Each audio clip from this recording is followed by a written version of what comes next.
C'est un défi immense et complexe à la fois que s'apprête à relever la République démocratique du Congo, celle de rendre effective la gratuité de l'enseignement de base. Une gratuité garantie par l'article 43 de la Constitution, dont la mise en application a commencé dans certaines provinces du pays. Les différents candidats à la présidentielle de décembre 2018 peuvent maintenant en faire leur promesse de campagne. Question de séduire les potentiels électeurs. Mon mandat est tout. Si tu kapita wa rais wa Congo, tutapenda école primaire hakuna kulipa minervale. Discours démagogique ou simple utopie, peu importe, mais seul parmi les 19 candidats à la course présidentielle va réaliser sa promesse de campagne. Il s'agit de Félix Tshisekedi, candidat numéro 20, qui a requis 38% des suffrages exprimés par les Congolais. Et proclamé provisoirement élu président de la République démocratique du Congo, Monsieur Tshisekedi Tshilombo Félix. Le successeur de Joseph Kabila Kabange accède au pouvoir conformément à la Constitution. Respectueux de la Constitution, je vais demain passer la main sans regret ni remords. Car en dépit des imperfections dues à toute œuvre humaine, le Congo revient de loin et repose sur des bases solides aujourd'hui, mais plutôt avec de vœux sincères, d'ardentes prières à celui qui, désormais, aura la charge de la nation.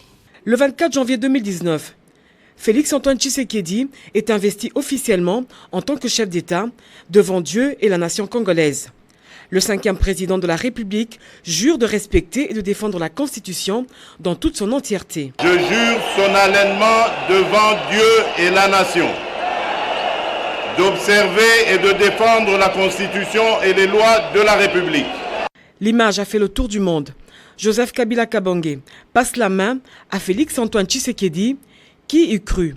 C'est pour la première fois, prestation de serment, remise de l'étendard.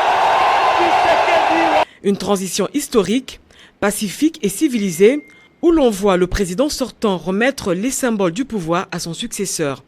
Cela devant les membres de la Cour constitutionnelle, la nation congolaise et les chefs d'État africains invités pour la circonstance.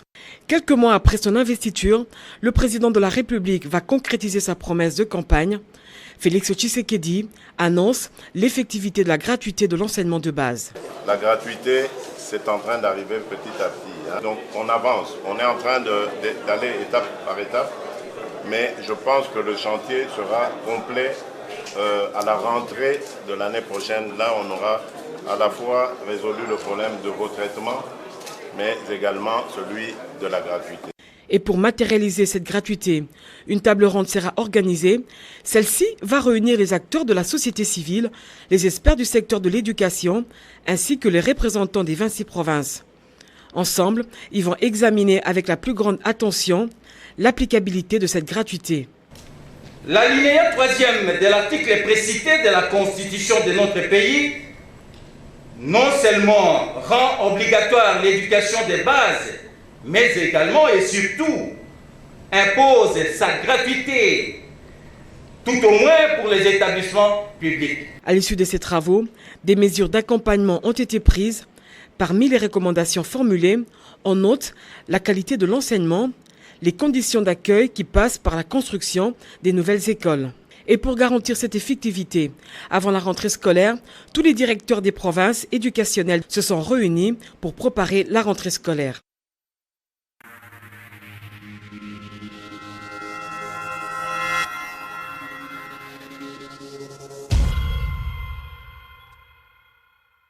Voilà, nous revenons sur ce plateau. Monulf, tu as signé ce reportage avec Anita. Avant que tu n'interviennes, je voudrais me tourner vers nos invités. Je voudrais donner la parole à l'honorable Lutundula. Nous voyons le 3e cycle électoral, 2019, honorable. En 2006, on a eu des élections où les candidats n'ont pas promis des gratuités de base. des gratuités plutôt de l'enseignement de base. En 2011 non plus. Pourquoi on promet cela en 2019, en 2018? Oui, moi je n'ai pas été candidat à la présidentielle jusqu'à aujourd'hui, mais que je sache, oui. Tout le monde en a parlé, parce que moi j'étais sur le terrain. Oui. Et puis, à la campagne précédente, tout le monde en a parlé aussi. Le candidat Ramazani, les candidats Félix Tshisekedi, les candidats Martin Fayulu en a parlé longuement. J'en parle en connaissance de cause. Moi, je suis de l'opposition. Donc, je crois qu'il fallait donner un tableau complet. Ensuite, je voudrais souligner ceci.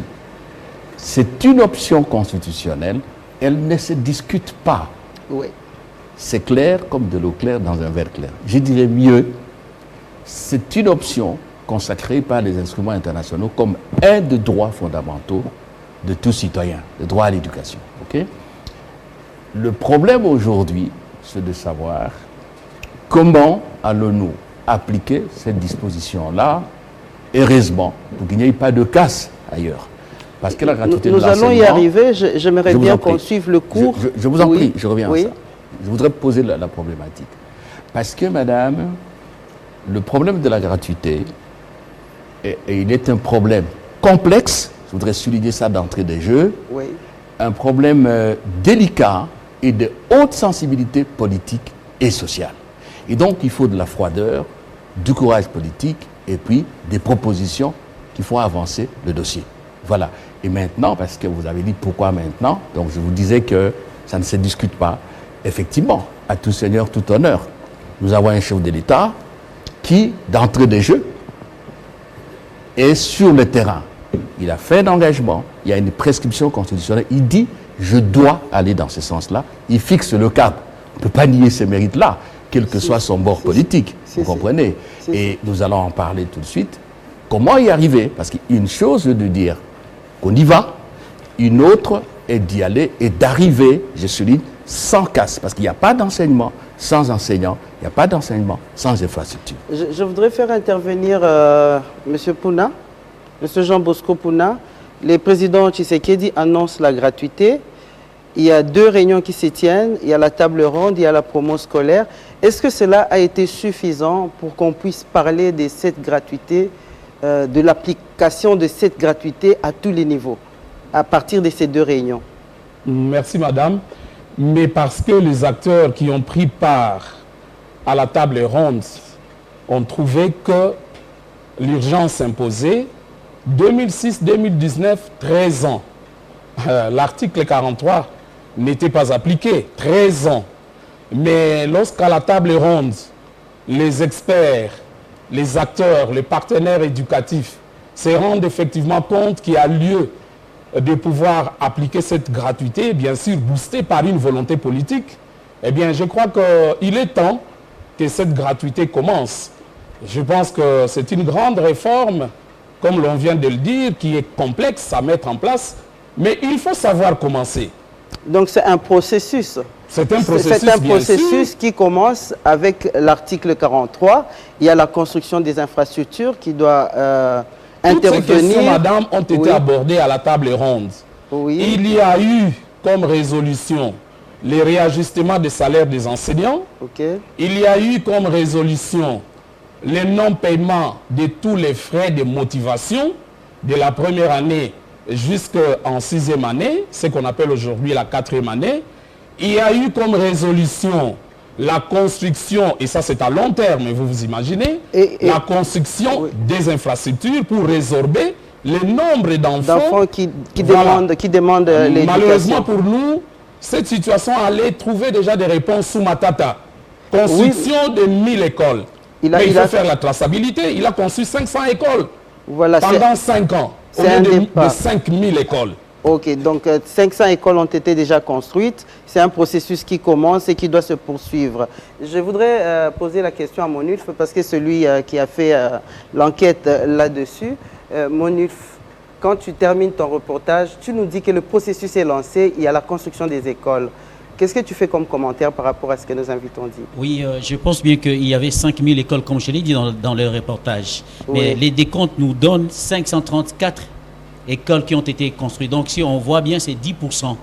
Alors, Reste à savoir, est-ce que l'État avait les moyens de sa politique par rapport à ces processus qui étaient lancés? Et là, nous aurions bien voulu avoir M. Matata lui-même.